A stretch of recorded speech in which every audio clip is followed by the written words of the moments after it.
오늘 이야기는 두서도 없고 좀 정리도 안 될 수도 있을 것 같아요. 그래도 좀 감안하고 들어주세요. 그 무엇과도 싸우지 않고 경쟁하지 않겠다. 제목이 참 거창하죠. 일단 이 세상에 이런 선언을 합니다. 그 무엇과도 싸우지 않고 경쟁하지 않겠다고 말이죠. 아마도 이 이야기를 듣는 순간 모든 사람들은 야, 그게 어떻게 가능하겠냐고 할 거예요. 벌써 덜커덕 걸리죠. 안 될 거라고 이미 우리는 단정을 짓거나 야, 이게 뭔 소리야 하고 그냥 지나가겠죠. 그러나 갈등과 대립처럼 우리를 힘들게 하는 것이 없어요. 그리고 우리가 꼭 갈등을 하고 대립을 해야만 하는 건지 사실 잘 모르겠어요. 대립과 갈등은 생각의 차이에서 옵니다. 다른 얼굴과 다른 기질, 그리고 다른 환경, 다른 지식과 정보를 가진 사람들이 살아가는 세상이에요. 우리들이 다른 건 너무 당연한 거죠. 다른 사람들과 어우러져 살려면 서로 의논하고 합의해서 가는 길밖에 없죠. 딱 이 길밖에 없어요. 그런데 우린 이걸 안 하는 거죠. 저는 우리들이 왜 그럴까 참 오랫동안 고민하고 생각해 왔습니다. 결론은 의외로 심플해요. 몰라서 그러는 거죠. 아는 것이 그것밖에 되질 않아서 그런 생각과 그런 행동들을 하는 겁니다. 오늘은 그런 이야기들을 좀 해보려고 합니다. 제가 늘 말씀드리지만 나에게 오는 모든 이야기는 그저 정보에 불과합니다. 그건 진리나 정의와는 아무런 관계도 없어요. 그저 그러지 않겠냐는 식의 하나의 논리죠. 예를 들어서 설명을 해야 이야기가 쉬울 테니까 예를 좀 들어봅시다. 남녀가 만나서 서로 좋아하고 결혼을 해서 아이를 낳는다는 하나의 이야기가 있습니다. 그런데 남녀가 만나서 서로 좋아한다고 결혼을 해야 하나요? 또 남녀가 만나서 서로 좋아한다고 결혼이 다 되던가요? 남녀가 만나서 서로를 좋아하지 않으면 결혼이 안 될까요? 또 결혼을 했다고 다 아이를 낳던가요? 결혼을 하면 아이를 낳아야만 하나요? 결혼을 안 하면 아이를 낳을 수 없는 것인가요? 좋아해서 같이 살지만 결혼은 하지 않고 아이만 낳고 사는 경우는 없을까요? 좋아해서 같이 살면서 결혼은 하지 않고 아이도 낳지 않는 사람들은 또 없던가요? 이처럼 하나의 이야기 안에서 벌어질 수 있는 일들은 수없이 많죠. 그런데 우리들은 마치 좋아서 만나면 결혼을 하는 것이고 결혼을 하면 아이는 낳아야 하는 것처럼 그래야만 마치 정상인 것처럼 말을 합니다. 그렇지 않은 경우에 마치 비정상적인 것처럼 쳐다보고 말이죠. 그렇게 이야기를 하자면 이 세상엔 정상인 경우가 더 많을까요? 비정상인 경우가 더 많을까요? 이처럼 우리 인간이 대립하고 싸우고 갈등을 겪는 모든 것들은 바로 이 이야기의 싸움이라는 생각을 합니다. 논리전쟁인 셈이죠. 지금까지 인류가 만들어 놓은 논리가 얼마나 많을까요? 여러분들은 그 많은 논리들을 다 아신다고 생각하시나요? 다시 이야기를 이어가 봅시다. 이 자연에는 그리고 우리 인간사에는 일어날 수 없는 일들이 벌어지는 경우는 단 한 번도 없었습니다. 하다못해 사람이 사람을 죽이고 사람이 사람을 잡아먹는 일도 있을 수 없는 일이 아니라 어떤 조건과 환경이 되면 다 벌어질 수 있는 일입니다. 우리가 아무리 말도 안 된다고 해도 벌어진 일들이 없었던 일이 되진 않잖아요. 요즘 방송을 쳐다보면 정말 오만 가지 일들이 다 벌어지고 있죠. 쉽게 한 가지 예를 들어 봅시다. 이렇게 예를 들면 싫어하는 사람들이 많기는 할 텐데, 조국이 만든 정당의 후원회장을 맡고 있는 소설가 조정래 씨가 얼마 전 그 조국혁신당의 전당대회에서 연설을 했더군요. 저도 이야기를 좀 들어봤어요. 이 정당은 잘하면 국민들이 알아서 찍어주고 밀어주고 한다고 하더라고요. 맞는 말이죠. 틀린 말이 아니에요.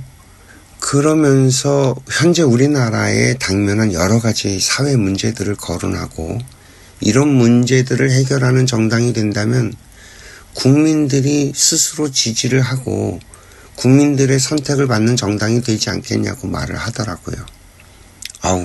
너무나 공감이 됐어요.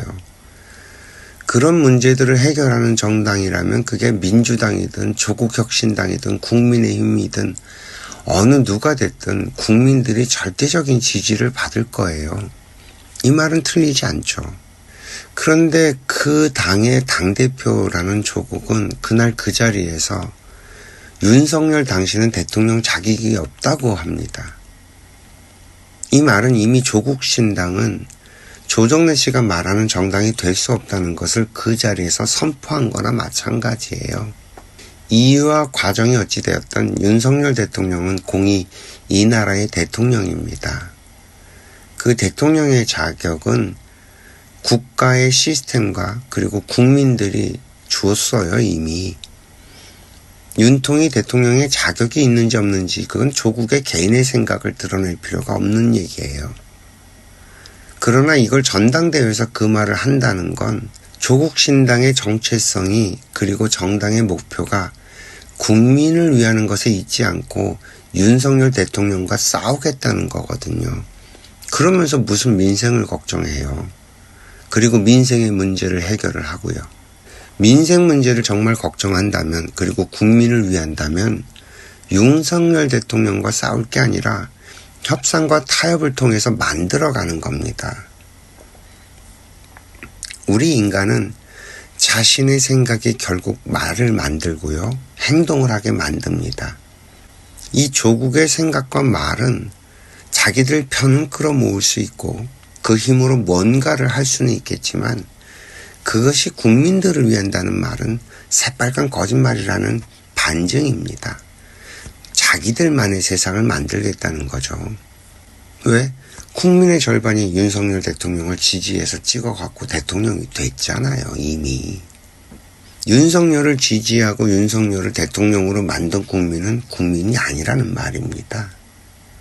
이 세상의 모든 것은 원인과 결과, 즉 인과의 법칙에 의해서 정확하게 조금의 오차도 없이 벌어지는 것들입니다. 우리는 내 앞에 벌어지는 모든 것들에 대해서 벌어질 일이 일어났다고 인정하는 방식을 채택해야만 갈등과 대립에서 벗어날 수 있습니다. 환경과 조건이 만들어지면 그 어떤 일도 일어날 수 있다는 것이 인생의 대전제입니다. 이 이야기가 조금 이해가 되실까요? 21세기를 살아가고 있는 여러분들이 알고 있는 모든 이야기들에는 이것이 빠져 있어요. 여러분들이 상식이라고 생각하고 정의라고 생각하고 진리라고 믿는 모든 것들이 그저 하나의 이야기고 논리고 주장일 수밖에 없는 이유가 이것 때문입니다. 일어날 수 없는 일들은 절대 벌어지지 않습니다. 일어난 일에는 반드시 그 이유가 있고 인과의 법칙을 따라서 정확하게 일어날 때와 일어날 장소에서 일어날 사람에게 그 일이 벌어진다는 것이죠. 따라서 이 세상에는 억울할 일이 단 하나도 없다는 사실이라는 거죠. 이 이야기를 기반으로 모든 것을 풀어가야만 이 세상의 모든 모순과 갈등을 해결할 수 있게 됩니다. 조국 역시 자신에게 벌어진 일들이 벌어질 일이 벌어졌다는 사실로 이해를 해야만 자신 앞에 놓여진 모든 문제들을 풀어갈 수 있을 겁니다. 지금처럼 억울하다는 생각에 사로잡혀 있는 한, 그리고 자신이 정의롭다는 착각에 빠져 있는 한 대립과 갈등에서 벗어날 수 없을 테고요. 또 다른 한 예를 들어봅시다. 한 사람이 있습니다. 태어나자마자 입양이 보내집니다. 양부모의 슬하에서 잘 자란 이 아이는 대학에 들어갑니다. 그러나 대학에 들어가서 양부모의 노후자금을 자신이 다 써버린다는 사실, 그리고 그다지 배울 것이 없다라는 것에 회의감에 빠져버리죠. 그래서 대학을 그만두고 창업을 합니다. 그리고 이 세상에서 가장 아름다운 서체를 가진 컴퓨터를 세상에 만들어냅니다. 맞습니다. 여러분들이 알고 있는 그 스티브 잡스의 이야기입니다. 스티브 잡스가 입양을 가지 않았다면 인류는 애플이라는 컴퓨터를 만나보지 못했을지도 모릅니다. 그럼에도 불구하고 우리들은 부모는 자식을 낳으면 자신이 길러야 하는 것이라고 굳게 믿고 있습니다.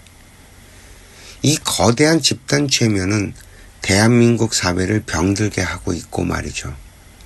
우리들이 각자 내린 결론들이 사실은 정답이 아니라는 이 이야기가 이해가 좀 되실까요? 우리들은 상식이라는 틀을 깨야만 합니다. 어제는 어머니와 식사를 하면서 나눈 이야기가 하나 있는데 그걸 좀 해보겠습니다. 왜 우리 사회에서 제사 문화가 사라지고 있는지에 대한 이야기를 했어요. 여러분들은 제사가 뭐라고 생각하세요? 한번 상상을 해봅시다. 제사가 어떻게 만들어졌을지. 과거에 아주 오래전에는 누구나 다 제사를 모시지 않았을 겁니다. 그러다 어느 집안에 아주 걸출한 인물이 출연을 합니다. 이 인물에 의해서 집안이 일어섭니다. 이 인물을 중심으로 사람들이 모여들죠. 집단을 이루게 됩니다. 이쯤 되면 이분이 돌아가시고 나면 어떻게 될까요? 제사는 이런 식으로 만들어졌을 거예요. 이렇게 내려오던 제사 문화가 어찌어찌 하다 보니 조선시대에 와서는 양반집은 누구나 하는 것이 됐을 겁니다.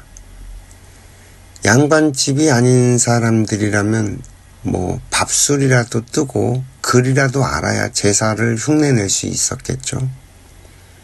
아마도 중인들은 양반들이 꽤나 부러웠을 겁니다. 그래서 자기 때에 와서 밥술이나 뜨게 되고 글이라도 읽게 되는 형편이 됐다라는 건 이 사람도 그 집안에서는 한 걸출한 인물이 됐다는 말입니다. 그러니 제사를 모시고 싶어질 겁니다. 그 사람의 덕을 입은 집안 사람들은 당연히 이 양반에 대한 제사를 지내겠죠.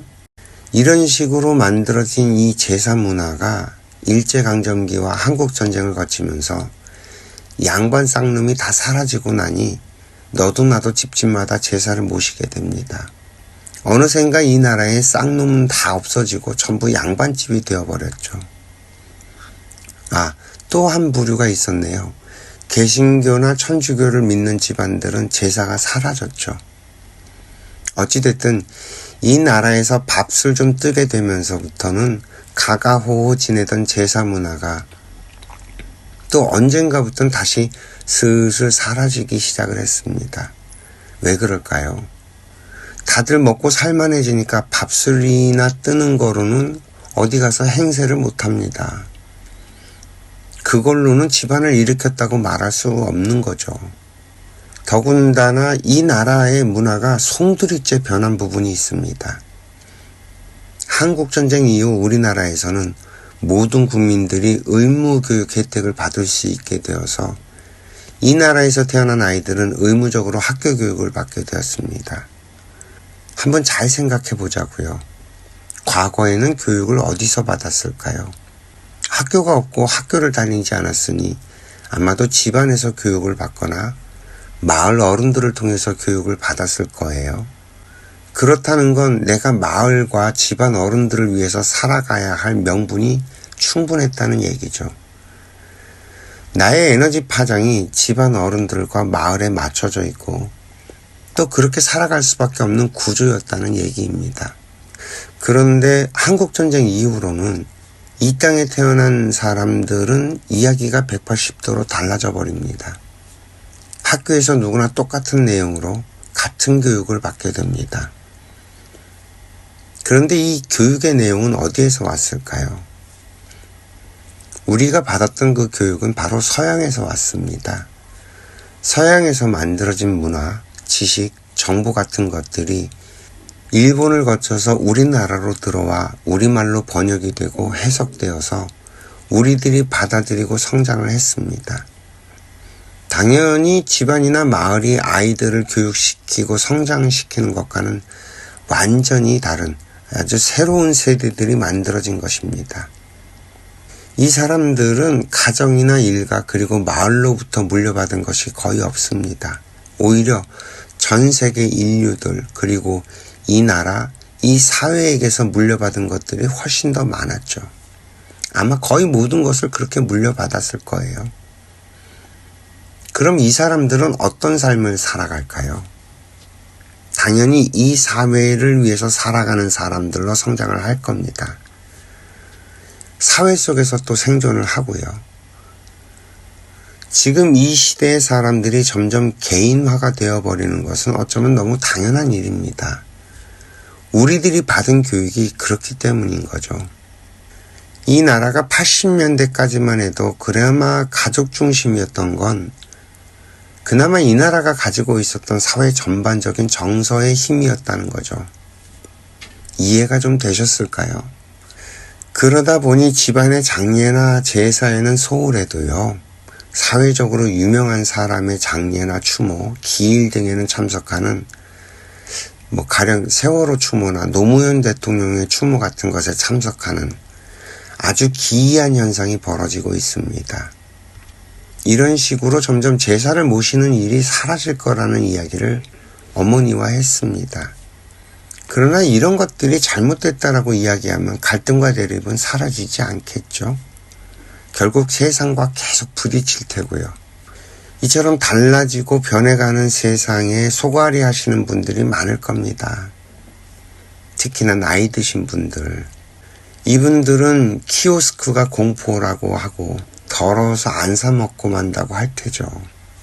그러나 저는 생각을 합니다.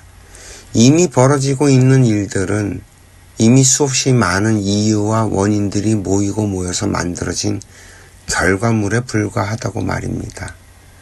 그러니 그 결과가 잘못된 것이 아니라 내가 미처 그런 이유와 원인을 몰랐던 것뿐이라고 이해를 하기 시작하는 거죠.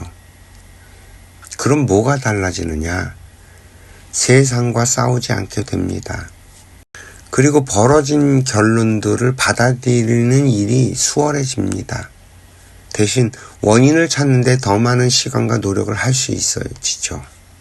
그리고 지금부터 어떤 노력을 해야만 더 좋은 결과물을 만들어낼 수 있을지 고민을 하기 시작합니다.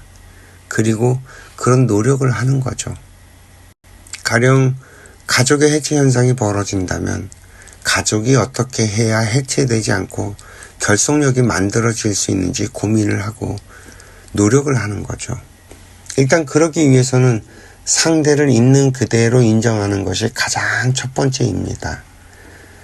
부모님은 부모님의 인생을 살기 위해서 이 땅에 태어나 살아가고 계신 거고, 나는 나의 인생을 살아가기 위해서 이 땅에 태어나 살아간다는 사실을 인정하는 겁니다.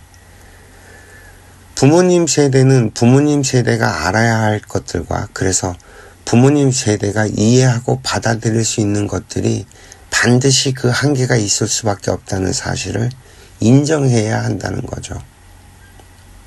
그분들이 아무리 노력을 해도 나처럼 세상을 바라보고 이해하고 살 수는 없다는 겁니다. 왜냐하면 그분들이 살아갈 수 있는 날까지 사용할 수 있는 에너지를 가지고 있고 또 그 에너지는 미래에 사용될 것이 아니기 때문에 확장해 가는 데는 분명히 한계가 있을 수밖에 없는 거라는 거죠. 마찬가지 원리로 내가 가진 에너지도 우리의 아이들이 살아갈 미래 세상에까지 확장되고 이해할 수 없기 때문에 우리의 아이들이 하는 행동이나 생각을 우리 세대의 사고방식으로 옳다 그르다 할 수 없다는 것을 깨달아야 할 테고요. 그렇게 된다면 아이들과 대립하고 갈등하는 일이 사라진다는 것입니다. 아이들은 우리들보다 더 지구적인 차원의 인류로 성장해 갈 것이고요. 훨씬 더 사회의 사람으로 살아갈 겁니다. 아이들은 점점 더 공익적인 삶을 살 수밖에 없는 구조로 세상이 흘러갈 것이기 때문에 개인적인 생각과 이기적인 마인드로 살아가는 우리들과는 전혀 다른 패턴의 생각을 할 것이 분명합니다. 이 세상의 발전과 흐름에 뒤처진 부모님 세대들을 보면서 우리들은 좀 더 세상의 발전과 흐름에 민감하게 반응하며 살았다면 우리의 아이들은 그것이 더 확장돼서 지구촌의 상황과 AI와 로봇의 발전에 맞춰서 더 이상 노동을 하지 않는 아이들로 성장할 것이 분명합니다. 그러니 힘든 일은 할 수 없게 되겠죠. 만약 이런 것들이 보이지 않는다면 우리는 우리의 아이들과 소통이 되질 않고 대립하고 갈등을 겪다가 결국 아이들에게 외면을 받고 도태되어 갈 것이 자명합니다. 미래의 인류는 더 이상 싸우고 경쟁하는 세상이 아니라 서로 상생하고 아끼고 사랑하는 세상이 될 것입니다. 나만 아는 좁은 생각을 가진 사람들은 점점 도태될 것이 분명합니다. 이 세상은 점점 혼자서 살아낼 수 없는 환경으로 몰아가고 있다는 것을 아직 눈치채지 못한 사람들이라면 외로운 노년을 보내며 비참한 삶을 살게 될 것이고요. 우리는 또 그런 수많은 개인의 고독사를 지켜보면서 이 사회의 사람들은 고집을 부리면 망한다는 사실을 깨닫게 될 것입니다. 오늘 제가 하는 그 무엇과도 싸우고 경쟁하지 않겠다는 이 선언은 그 시작은 미약하지만 그 끝은 온 인류가 걸어가야 할 길이라는 생각을 해봅니다. 오늘도 긴 이야기 들어주셔서 감사하고요. 행복하세요.